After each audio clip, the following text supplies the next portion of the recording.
This podcast and the following message are brought to you by Coinbase.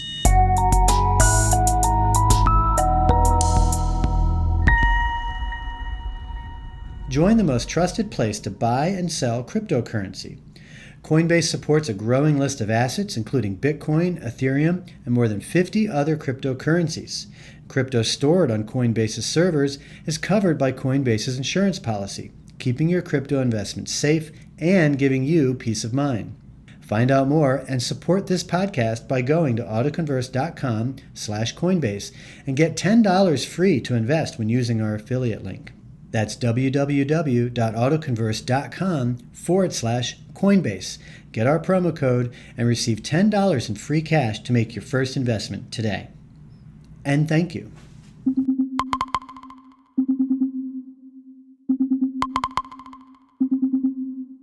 There's one AI that has a monopoly on Wall Street, is now more powerful than politics, and is buying up every asset in the world at a faster rate than ever before. Meet Aladdin. Aladdin is actually a network composed of 5,000 supercomputers that now manages a whopping $21 trillion in assets, which is more than the GDP of every country on Earth except the US and China, and it does so with very little human intervention. What's even more alarming is Aladdin now tracks everything in our lives, from what we buy to what we eat, and even our bank transactions, and yet most of us don't even know it exists. Most importantly, I believe Aladdin may be the secret weapon the elite few are using to control more of our lives every day, leaving us with less money, property, and freedom.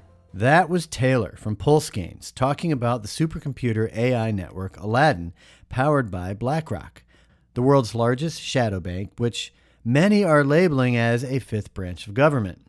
As you heard Taylor say, Aladdin is buying up every asset in the world at a faster rate than ever before. The name Aladdin stands for Asset Liability, Debt and Derivative Investment Network. It started as a risk management software created by BlackRock CEO Larry Fink in the early 2000s. But now Aladdin apparently manages more than $21 trillion in assets, which is more than the GDP of every country on Earth except for China and the US. And it does so with very little human intervention.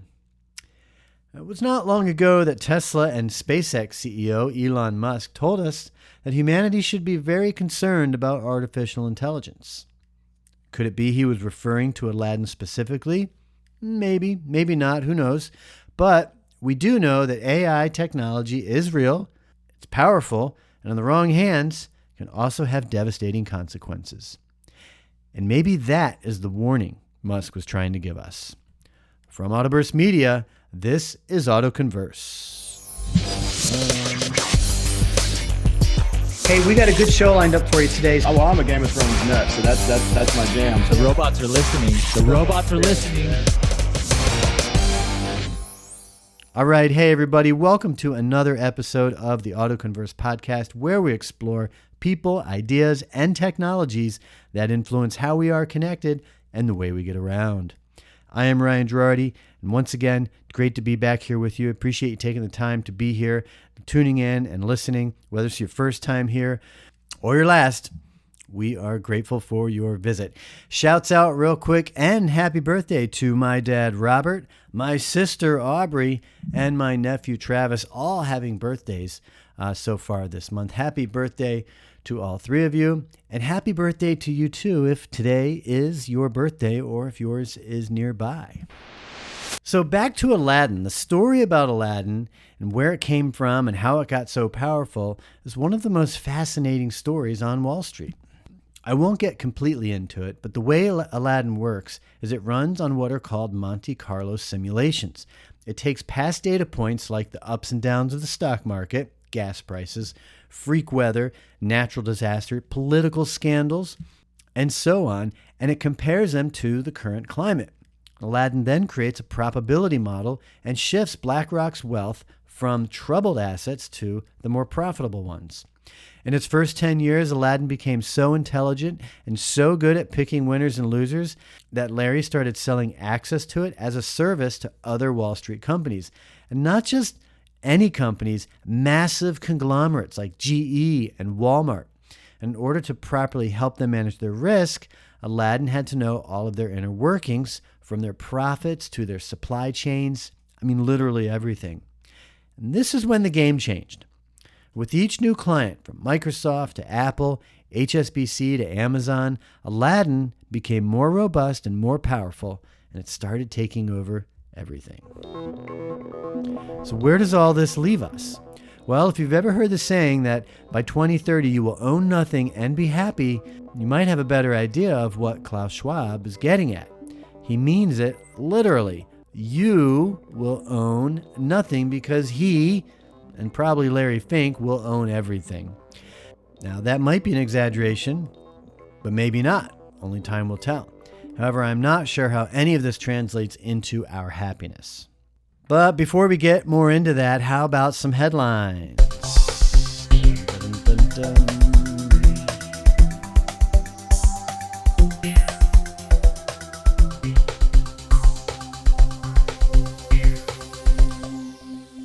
Well, real quick on oil prices, they have fallen below $90 a barrel for the first time since the Ukraine invasion of Russia.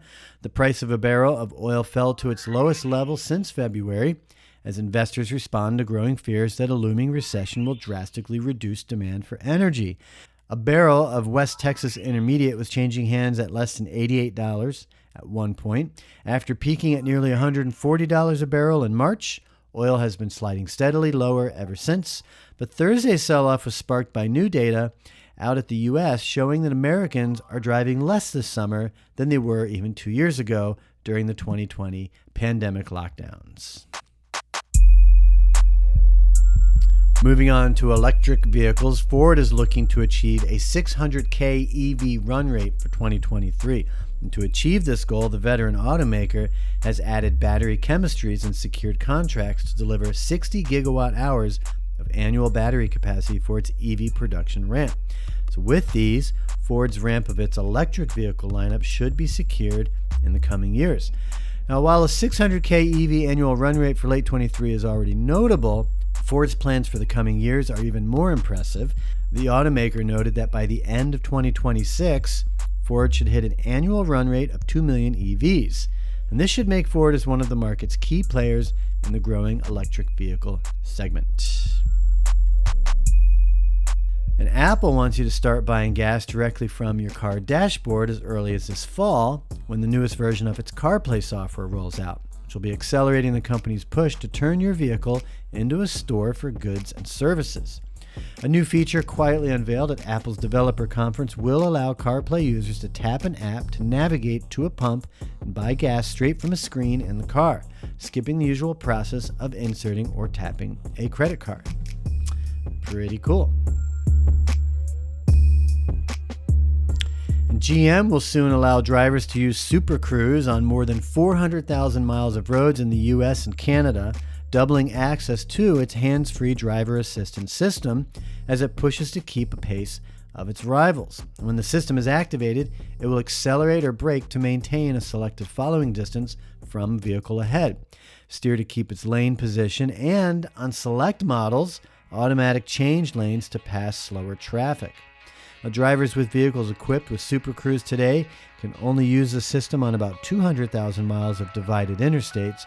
Notably, this new expansion will loosen those restrictions and give drivers access to Super Cruise on undivided highway roads such as the Pacific Coast Highway, the Trans-Canada Highway, and US Route 66.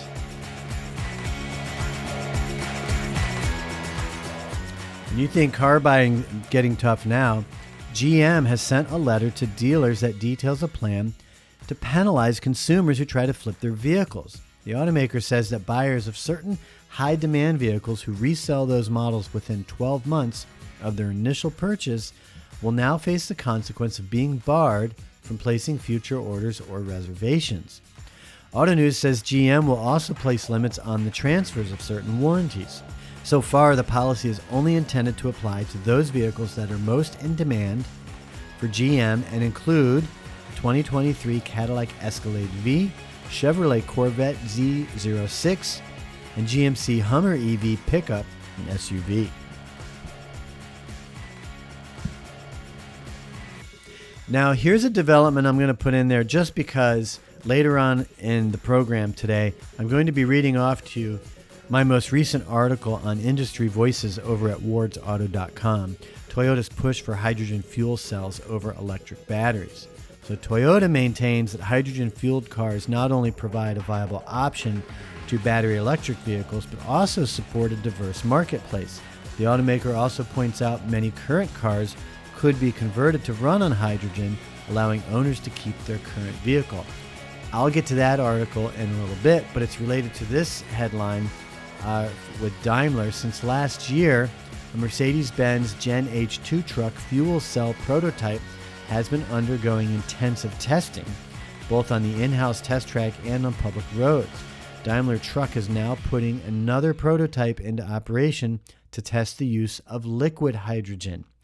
Daimler Truck notes that it prefers LH2 in the development of hydrogen-based drives, as it has a higher energy density in relation to volume compared to gaseous hydrogen. So as a result, more hydrogen can be carried, which significantly increases the range and enables comparable performance of the vehicle with that of a conventional diesel truck.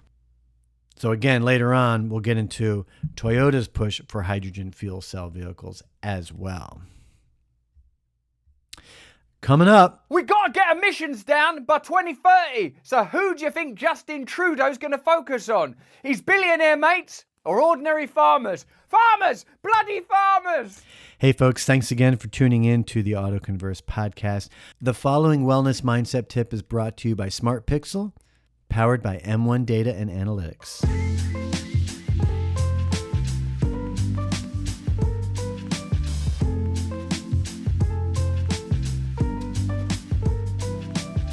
So with the CALM method, you're able to start telling yourself a story that aligns with the actions that you want to take and then the results that you want to get. So we teach and talk on what we most need help with in our own lives, right? So I was always inundated with thoughts that would keep me in one place, feeling stuck, procrastinating, putting things off. And when I started implementing this method, I started taking action, both small and big, like leaving my corporate job to have my business and doing what I love. So this really works when you start putting it into practice and being consistent about it. And like with anything that we do, the more we do something, the easier it becomes, the more automatic it comes. So at first, it might feel like you're stopping what you're doing to really think through the steps. Oh, let me become conscious of how I'm feeling. Let me think aware. What am I thinking about? How do I lean into what else is possible? What are some other options? And then let me make a new decision. So it might feel a little clunky, but the more you do it, it just becomes second nature.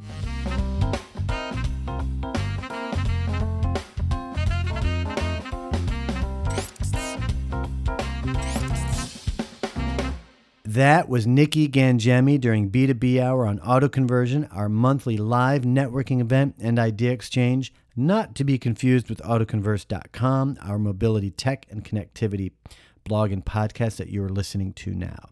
Nikki Gangemi is an international board-certified success and life coach, NLP practitioner, clinical hypnotherapist, speaker, author, and founder of Mindful Matters, though she calls herself a personal trainer for your mind. Visit her on the web by going to www.nikkigangemi.com. That's NIKKIGANGEMI.com. Hello, Jason here. Patent pending Smart Pixel is truly unique. When this simple piece of code is placed in the header of a website, it turns anonymous website visitors into fully identified consumer data. That's right, we can turn those clicks and visits into powerful data about the consumers visiting your website. You don't get that type of insight or data from Google Analytics. The type of data provided is name, address, email, what type of car they drive, homeowner, and much more. Up to 306 attributes about the consumer is revealed to you. Now, some would say, well, I already have that. But do you? The industry today is full of retargeting that depends on third-party cookies and IP retargeting. In either case, you're not truly matching to an accurate one-to-one identity. IP retargeting by nature is flawed due to the simple fact that up to 22 different devices can be using the same IP address, meaning you can't really be sure that you're engaging with the right person. Thousands of clients are using Smart Pixel today. It works in all kinds of industries like auto dealers, RV dealers, real estate, consumer goods, hospitality, and much, much more. Websites of all types and sizes are benefiting from Smart Pixel. Many of our clients use this amazing data in custom audience creation within Facebook and other channels. It's shown our clients a 3 times higher conversion and significant reduction in ad spending. If you'd like to learn more about Smart Pixel and other amazing things that M1 Data does, please visit getsmartpixel.com. Thanks a lot. All right. So you heard me mention about Toyota's push for hydrogen fuel cells over electric vehicles. I recently had an article published on wardsauto.com. You can search for the article by just typing in my name and Wards Auto on your preferred search engine. Or you can just go to Wards Auto and look for Toyota's push for hydrogen fuel cells. The article's gotten some good attention. I'm going to read most of it to you, and then I'm going to have some comments that I'll put up there for you to think about. So when Toyota unveiled the Prius in '97, the automaker effectively brought hybrid electric vehicles to the mainstream. Now, since then, they've continued to be a champion of alternative fuels and also a more sustainable future for transportation.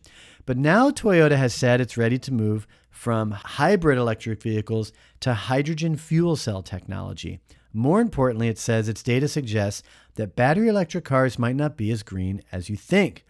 Additionally, it says electric cars simply do not offset carbon emissions enough to make a difference, particularly in light of the rise in energy-consuming industries such as cryptocurrency. And I will point out, and you can look this up, that ICE, internal combustion engine vehicles today, produce a nominal amount of carbon emissions. We've come a long way with combustion engine technology. Now, others say the move is simply Toyota's way of staying ahead of the competition and muddying the waters, ultimately hindering the evolution of EVs and sustainable transportation. So what's Toyota's history in sustainable transportation? Well, by and large, Toyota has been the face of the green car movement for consumers and across the industry. With more than 1,000 patents on solid-state batteries, Toyota has been pursuing battery electric vehicle technology for decades and in earnest. By comparison, though, the company holds more than 5,000 patents on hydrogen fuel cell technology and now offers them royalty-free to automakers in order to encourage development. Now, like BEVs, battery electric vehicles, hydrogen fuel cell vehicles, we can call FCV, are considered zero-emission vehicles since they do not produce any gases while in use. That label is a bit misleading, however, as both BEVs and FCVs produce carbon emissions as part of their charging or refueling process. But still, Toyota claims that hydrogen offers something that BEVs cannot. We call it minus or negative emissions. The new message is that driving not only can be safer for the environment, but could actually be good for the environment. The company claims that their Mirai FCV will clean the air while in use through its air purification system. The message, according to one Toyota executive, is that the automaker does not want to be seen as an EV maker, but rather as a carbon neutral company. Now, critics are quick to point out that hydrogen itself needs to be manufactured through a process that causes pollution of its own. And added to that are concerns over how to safely transport and store hydrogen-dense fuel. Now, much like BEVs, fuel cell vehicles have been discussed and researched for a long time. For instance, in 2004, California's then governor, Arnold Schwarzenegger, had boasted plans for a hydrogen highway that would include hydrogen refueling stations. But the plan fizzled after the 2004 announcement and again in 2014. And critics say it's time to move on. Tesla CEO, Elon Musk, who has a clear vested interest in the idea of battery electric vehicles becoming the new standard in transportation, has been dismissive of fuel cell technology. Over the years, Musk has even referred to FCVs as fool cells and dismissed the technology as a load of rubbish and mind-bogglingly stupid. I'll leave it to you to decide if he is biased on that subject. Toyota maintains that FCVs not only are a viable option, but also is important to maintain a diverse marketplace. Also points out many current cars could be converted to FCVs, allowing owners to keep their car.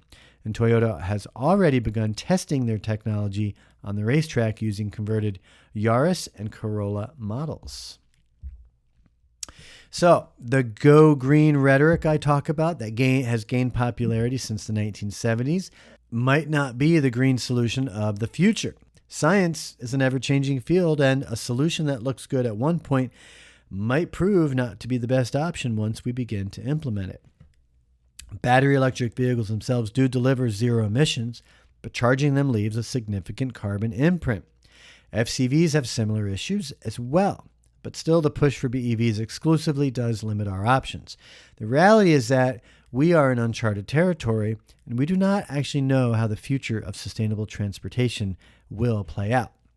And Toyota, I would say, as a pioneer in sustainable transportation, it's clear the automaker does not buy into the push to accept BEVs as the perfect one-size-fits-all solution that it is presented to be. Instead, Toyota simply wants to explore alternatives. The enemy is carbon, not internal combustion engines, says Toyota chief Akio Toyoda. Carbon neutrality is not about having a single choice, but about keeping options open. Hey Dad, are you still looking for a car? Did you know that when you click on car ads, dealers pay for every click? But shouldn't you get paid? After all, you're the one clicking. That's why I use Ask Auto. With Ask Auto, you build rewards as you shop. Plus, Ask Auto recommends exclusive offers based on your needs. You can ask questions on cars you like and still protect your personal information. You can even set your price. Who knew car shopping could be so easy and rewarding? Ask Auto, fast, fun, and rewarding car shopping. Well, I would say if we truly all want the same thing, which is a more environmentally friendly way to travel, then why would we not want to explore every viable choice? In response to that, one user using the name Blade says, could this article possibly exhibit any less critical thinking? You question Musk's motives for pushing BEV technology, but not for Toyota's pushing fuel cells. The fact is that Toyota have been dragging their feet on batteries and are now massively behind in sourcing a sufficient supply for their ambitious BEV production numbers. Most industry analysts see their criticism of BEVs for what it really is, which is distracting from their poor vision.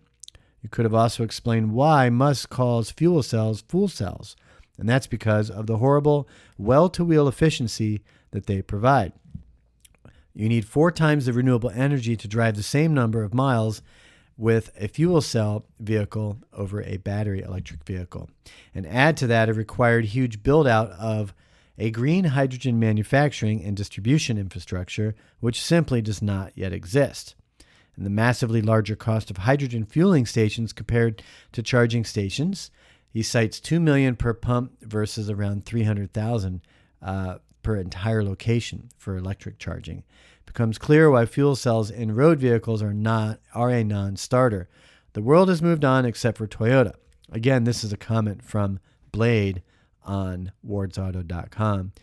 And Fast Eddie says the previous CEO of Toyota set the direction, and Mr. Toyoda is continuing it. Toyota convinced the Japanese government to commit to the hydrogen economy and make it the theme for the Tokyo Olympics, and that was a major flop. Urban environment air is often so dirty it degrades the fuel cell stacks, requiring filtration of incoming air.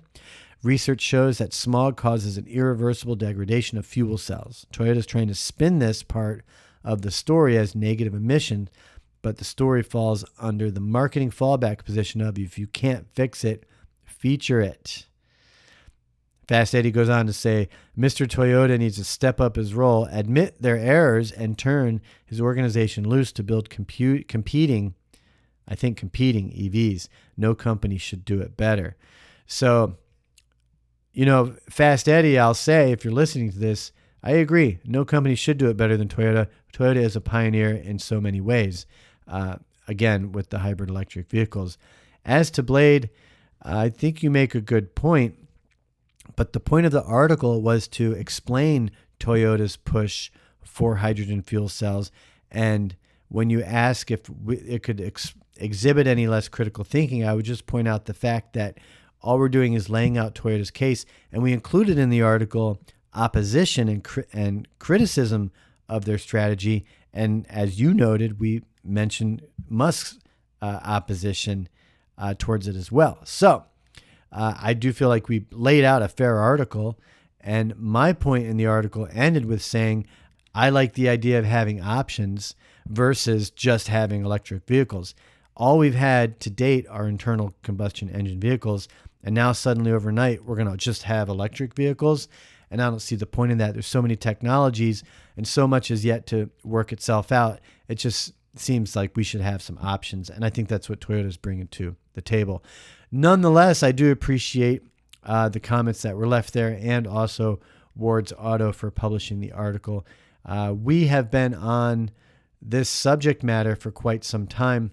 For instance, earlier in the year, we published an article asking if battery electric vehicles are even a low carbon solution at all. And last year around this time, we had launched the series with the piece titled Batteries, Not Engines, Driving the Auto Industry Now.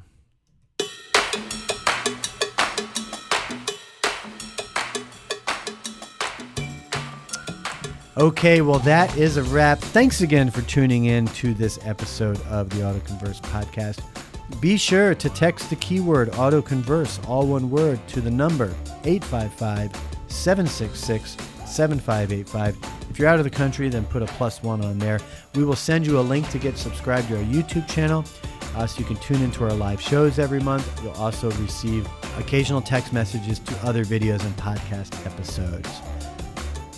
Now, the reason I played the clip of Russell Brand earlier was because he was pointing out the hypocrisy of global elitists who fly around the world in their private jets, advocating and even imposing systems to combat climate change. Well, last week we played YouTuber Amala Ekmanobi listing the top 10 carbon-producing celebrities based on their own private jet usage. Look, there's a lot of rhetoric out there about climate change or climate crisis, and dare I say, even scandalous activity. For example, did you know that in 2021, Microsoft founder Bill Gates joined Blackstone in a bid to buy a British private jet services firm? BlackRock, remember, is the shadow banker that owns Aladdin, the AI supercomputer that we just introduced you earlier, which sees and analyzes just about everything that we do as consumers. Well, Larry Fink, the CEO of BlackRock, happens to also sit on the board of the World Economic Forum run by Klaus Schwab. Larry is one of the board of trustees. So do you see the big picture here? The tension comes as efforts to cut carbon dioxide emissions related to energy are lagging, so policymakers are increasingly looking to other sectors, including agriculture.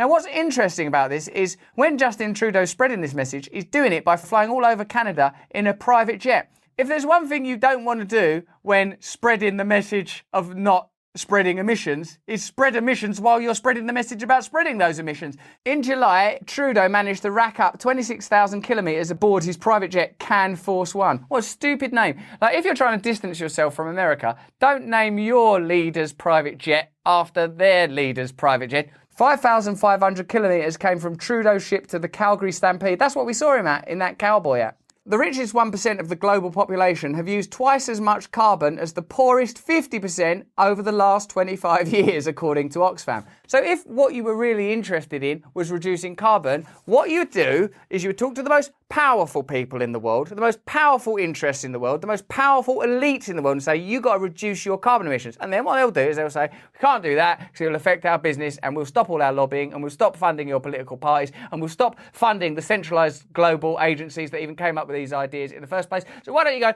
pressure normal people who are already having a hard time? Why don't you stick it to them, like farmers and truck drivers? Hold on a minute, I'm writing this down. What? Farmers, truck drivers? Billionaires have carbon footprints that can be thousands of times higher than those of average Americans. During the pandemic, obviously, there was a massive wealth transfer. You remember that, don't you? You remember the richest institutions in the world, big pharma, big tech, all of that stuff, big media, all got a lot richer. So whilst that situation may have been crushing penury for a lot of people, for some of the most powerful interests in the world, you'd have to say from a financial perspective at least, it was a good thing. Worldwide sales of private jets soared when commercial travel was banned, according to Oxfam. So while people that couldn't afford private jets were not going anywhere, people that could afford private jets were going places. That's why it didn't matter to them. How many times did you see in the news people having parties and they weren't wearing masks and all that kind of stuff, or going to private islands or whatever? Now, what I think we object to is people talking about ecology and carbon footprints and why farmers should be bankrupted, all the while they're bombing about in private jets. If you want to reduce carbon emissions, if that's what you want, then don't fly about in a private jet. You could save us all the arseache by not going to that pancake day thing. But, I would offer, the reason that isn't what happens is because that isn't the purpose of it. The purpose is to bankrupt ordinary farmers, to destabilise economies that affect ordinary people, while further centralising and globalising wealth, so more edicts of this nature can be put forth, which don't even negatively impact rich people anyway, because they can do what they bloody well like. We're being told that we're in a cost of living crisis, but in a cost of living crisis, massive organisations would not be seeing an increase in profits. This is another wealth transfer, where ordinary people are having their limited wealth extracted, centralised and given to corporate power. We will demonstrate that in a second. Again, that was Russell Brand on his YouTube channel. We will be keeping a special focus on the new policy being introduced, such as the recent CHIPS Act and the Inflation Reduction Act. Both of these bills have been moving through Congress and the Senate amidst the backdrop of FBI raids on the former president and the January 6th commissions. These bills have some merit to them, but ultimately they put more money into the hands of corrupt government officials and politicians and corporate executives, and they make the federal government more powerful, which I do not think is necessarily good for the country.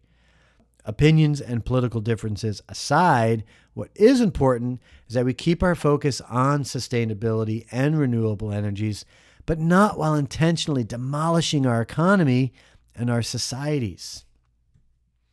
All right, let's put that to rest. Hey, if you are a Doge holder, well, to the moon. Doge is up 6% since last week about this time, and up close to 20% from this time a month ago. The coin stands at just over 7 cents. To the moon. See you next week.